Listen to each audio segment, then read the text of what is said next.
Assalamualaikum warahmatullahi wabarakatuh. Selamat berjumpa dalam acara NTB Belajar dari Rumah, Sehat, Cerdas, dan Membanggakan. Pada kesempatan ini, saya akan menyampaikan materi tentang desain perancangan alur multimedia interaktif. Adapun tujuan pembelajaran kita hari ini, yang pertama adalah siswa dapat memahami dan membuat rancangan alur multimedia interaktif menggunakan flowchart. Yang kedua, siswa dapat memahami dan membuat rancangan alur multimedia interaktif menggunakan storyboard. Kalian pasti pernah melihat bangunan-bangunan sekolah, gedung-gedung bertingkat. Pada proses pembuatannya, terlebih dahulu harus melalui tahapan perancangan, sehingga tidak akan kesulitan pada saat pengerjaannya. Begitu juga multimedia interaktif, membutuhkan perancangan sebagai tahap awal proses pembuatannya, sehingga apa yang kita desain sesuai dengan yang kita harapkan. Dalam merancang multimedia interaktif, kita menggunakan flowchart dan storyboard. Apa itu flowchart dan storyboard? Kita akan bahas pada pembelajaran berikut ini. Baik siswa-siswa sekalian, tadi kita sudah menyampaikan alat perancangan ada dua, yaitu flowchart dan storyboard. Kita mulai dengan flowchart. Apa itu flowchart? Flowchart adalah bagian-bagian yang mempunyai arus yang menggambarkan langkah-langkah penyelesaian suatu masalah. Dalam flowchart, kita harus menggunakan simbol-simbol yang digolongkan menjadi 3. Yang pertama, flow direction symbol. Di dalam flow direction symbol terdapat simbol arus, simbol konektor, simbol konektor link, dan simbol offline konektor. Kelompok yang kedua adalah kelompok proses simbol. Dalam proses simbol terdapat simbol proses, simbol manual, simbol decision, simbol predefined process, simbol terminal, simbol keying operation, simbol offline storage, dan simbol manual input. Sedangkan di kelompok yang ketiga, ada simbol input dan output. Dalam simbol input dan output ini, terdapat simbol input-output, fan cascade, magnetic tape, distoic, dan dokumen serta display. Kita akan jabarkan kelompok-kelompok tadi. Kita mulai dengan kelompok flow direction symbol. Di kelompok flow direction symbol terdapat pertama, simbol arus atau flow. Simbol ini digunakan untuk menyatakan jalannya arus suatu proses, dari mana ke mana. Dan itu harus menggunakan garis panah atau garis dengan ada panah di ujungnya. Kemudian kelompok yang kedua, simbol yang kedua adalah simbol communication link. Simbol ini digunakan untuk menyatakan transmisi data dari satu lokasi ke lokasi yang lainnya. Yang ketiga, simbol konektor. Simbol ini digunakan untuk menyatakan sambungan dari proses ke proses lainnya dalam halaman yang sama. Ini ada kalanya pada saat kita membuat flowchart itu tidak selesai dalam satu baris, tapi harus dilanjutkan di baris yang lain, tapi di halaman yang sama. Dan kita bisa menggunakan simbol konektor. Kemudian simbol yang keempat adalah simbol offline konektor. Simbol ini digunakan untuk menyatakan sambungan dari proses ke proses lainnya dalam halaman yang berbeda. Ini sama halnya dengan simbol konektor, cuma perbedaannya ini sambungannya diletakkan di halaman yang berbeda. Kita masuk ke kelompok kedua, yaitu kelompok processing symbol. Pada kelompok processing symbol terdapat simbol-simbol seperti yang pertama, simbol proses. Simbol ini digunakan untuk menyatakan suatu proses yang dilakukan oleh komputer. Sedangkan simbol yang kedua adalah simbol manual. Ini digunakan untuk menyatakan suatu proses yang tidak dilakukan oleh komputer. Sedangkan simbol ketiga adalah simbol decision atau kondisi, menunjukkan suatu kondisi tertentu yang akan menghasilkan dua kemungkinan jawaban, yaitu iya atau tidak. Simbol keempat adalah predefined process, menyatakan tempat penyimpanan suatu pengolahan untuk memberikan harga awal. Ini biasanya digunakan di proses atau aplikasi yang ada hitung-hitungannya, di mana kita harus mendefinisikan terlebih dahulu nilai awal untuk suatu variabel. Kemudian simbol yang kelima adalah simbol terminal. Simbol ini menyatakan awal atau akhir suatu proses atau suatu program. Simbol keenam yaitu simbol keying operation, operasi yang diproses dengan menggunakan suatu mesin yang mempunyai keyboard. Simbol ketujuh adalah simbol offline storing, menunjukkan bahwa data dalam simbol ini akan disimpan ke suatu media penyimpanan. Simbol yang ke-8 adalah simbol manual input, simbol yang digunakan untuk memasukkan data secara manual dengan menggunakan offline atau online keyboard. Ya, kita masuk ke kelompok simbol yang ketiga, yaitu simbol input atau output. Di sini simbol yang pertama adalah simbol input atau output. Digunakan untuk menyatakan proses input atau output tanpa tergantung jenis peralatannya. Kemudian simbol pankaskat menyatakan input berasal dari kartu atau outputnya disimpan ke kartu.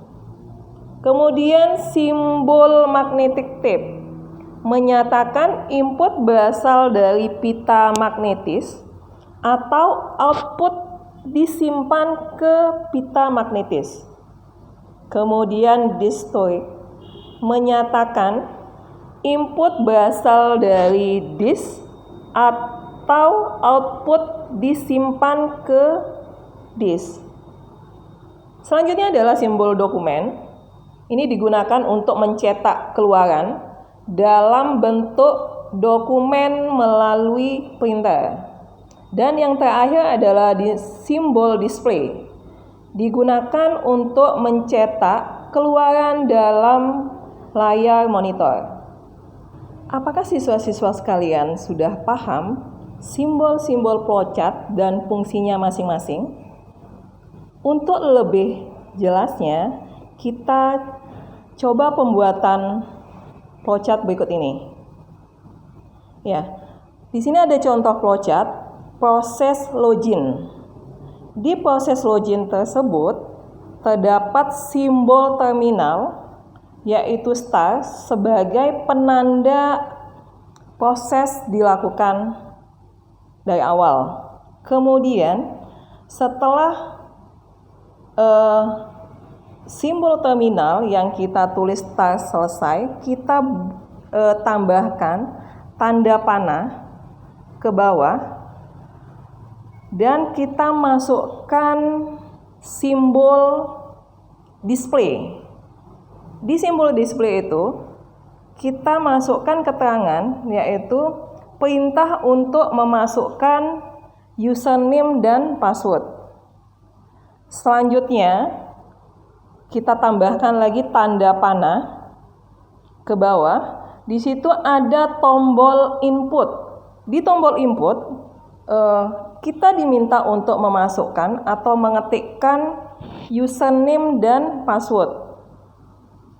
Setelah username dan password diketik, sistem atau komputer akan memverifikasi apakah username dan passwordnya benar.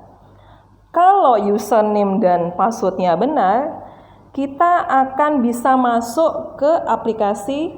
Tetapi jika username dan passwordnya salah, kita akan diminta memasukkan kembali username dan password. Dan proses ini diakhiri dengan kita membuat simbol terminal yang kita tulis selesai. Ya, mudah-mudahan contoh sederhana ini akan membuat siswa-siswa semakin paham bagaimana pembuatan flowchart beserta simbol-simbol apa saja yang harus digunakan. Ya, baik siswa-siswa sekalian, kita lanjutkan ke perancangan yang kedua, yaitu storyboard. Ya, pengertian storyboard. Storyboard adalah kumpulan sketsa gambar yang disusun secara berurutan dan disesuaikan dengan naskahnya sehingga ide cerita bisa disampaikan dengan mudah. Berikut adalah fungsi-fungsi storyboard. Yang pertama, memberikan penjelasan tentang alur cerita berdasarkan gambaran besar mulai dari awal cerita, bagian tengah hingga akhir cerita. Fungsi yang kedua adalah storyboard berfungsi sebagai media untuk perencanaan pembuatan video pendek atau film. Yang ketiga, fungsi storyboard yang paling penting adalah memudahkan dalam membuat dan memahami sebuah alur cerita. Adapun tujuan pembuatan storyboard, yang pertama adalah untuk memudahkan dan mempercepat proses pembuatan film, baik itu film pendek maupun film dengan durasi panjang. Yang kedua, untuk memudahkan orang lain untuk memahami alur dan isi dari cerita yang ingin disampaikan. Yang ketiga, agar memudahkan pembuat film dalam memvisualisasikan ide-idenya. Yang keempat, membantu menjelaskan suatu alur narasi dari sebuah cerita. Yang kelima, memandu tim yang terlibat dalam pembuatan film atau video, baik itu sutradara, aktor, dan kru, sehingga bekerja dengan maksimal. Selanjutnya, manfaat storyboard. Manfaat storyboard ada 3 di sini. Pertama, membantu proses pembuatan film menjadi lebih menarik. Yang kedua, membantu memberikan detail mengenai tata letak visual dari setiap adegan. Yang ketiga, membantu memperlihatkan segi artistik sebuah video atau film pendek. Kita lihat ada beberapa format storyboard. Di sini akan Ibu sampaikan ada 3 format. Yang pertama adalah format kartu. Bentuknya seperti yang ada di tampilan. Di situ ada visual untuk kita meletakkan gambar yang ingin ditampilkan. Kemudian di bawahnya ada audio untuk kita menyampaikan atau memberi keterangan tentang audio yang akan digunakan. Kemudian di samping visual terdapat nomor frame dan catatan daripada storyboardnya. Format yang kedua adalah format double column. bentuknya seperti yang tampil di monitor. Di situ ada judul multimedianya, kemudian ada nama pembuatnya, kemudian ada tempat ilustrasi atau tempat visual gambarnya, kemudian tabel di bawah itu digunakan untuk keterangan, baik itu keterangan nama file, kemudian keterangan deskripsinya, actionnya, maupun audionya. Format yang ketiga adalah format landscape. Format landscape ini di situ ada muncul bagian-bagian seperti kode deskripsi, kemudian mata pelajaran atau video yang akan dibuat, kemudian lembaga yang membuat atau siapa yang membuat video ini, kemudian di samping kiri terdapat deskripsi, ada petunjuk, ada standar kompetensi, cek kemampuan, dan daftar pustaka. Di tengahnya ada isi program dan ada ilustrasi, video, atau animasi. Baik siswa-siswa sekalian, tadi sudah disampaikan bagaimana tujuan, fungsi, dan manfaat dari storyboard, serta format-format yang digunakan dalam menggambar storyboard. Untuk lebih jelasnya, mari kita perhatikan contoh storyboard berikut ini. Di dalam contoh storyboard ini terdapat 3 bagian, yaitu bagian yang pertama adalah bagian visual. Di bagian visual ini, kita menggambar atau menampilkan visual yang akan ditayangkan atau ditampilkan.